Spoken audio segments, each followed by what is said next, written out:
Moi, c'est Marine, j'ai 24 ans. Je suis originaire de Tours, lauréate Eloquentia Nanterre et j'habite à Lille aujourd'hui. Comment j'ai connu Eloquentia? Du coup, avec le documentaire Voix haute, comme beaucoup de monde, je pense.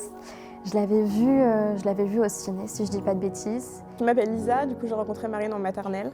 Et ensuite on a fait toute notre scolarité ensemble jusqu'aux études supérieures à Paris.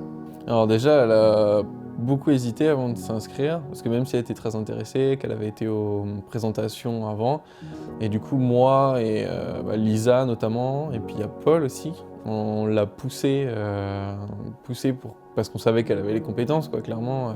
Marine, elle lit beaucoup, elle est assez à l'aise quand elle prend la parole. Je me suis inscrite pour la formation, donc j'ai passé après la petite étape d'audition, où ça l'a fait, du coup. Trop bien.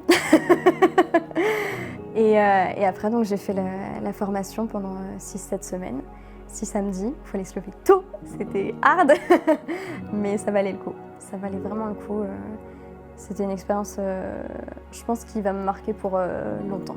Et du coup elle commence à me dire oui, j'ai été prise pour un truc d'éloquence tous les samedis à l'université. Moi j'étais ok chouette, Marine elle fait tellement de trucs, elle est super investie dans plein de projets que c'est là que je me rendais pas trop compte de l'ampleur de ça.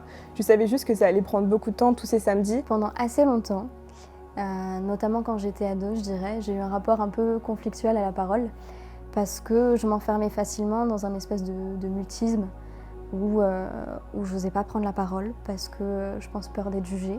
J'ai toujours trouvé Marine assez à l'aise, elle était peut-être plus en retrait qu'elle ne l'est maintenant. Je pense qu'elle a sa personnalité qui a beaucoup éclos au fur et à mesure des années. Elle a toujours eu son propre style, elle a toujours été très perfectionniste et très créative, mais plus elle a grandi, plus elle a trouvé sa créativité à elle. On savait que y avait un truc, quoi. C'était plus ou moins fait pour elle.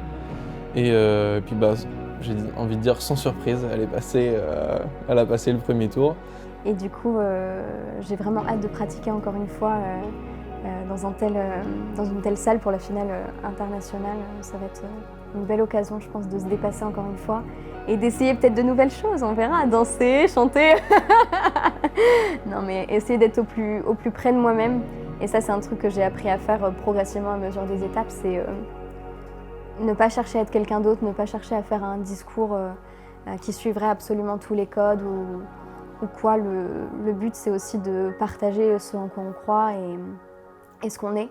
Et ça, c'est quelque chose que j'ai appris à faire progressivement dans mes discours.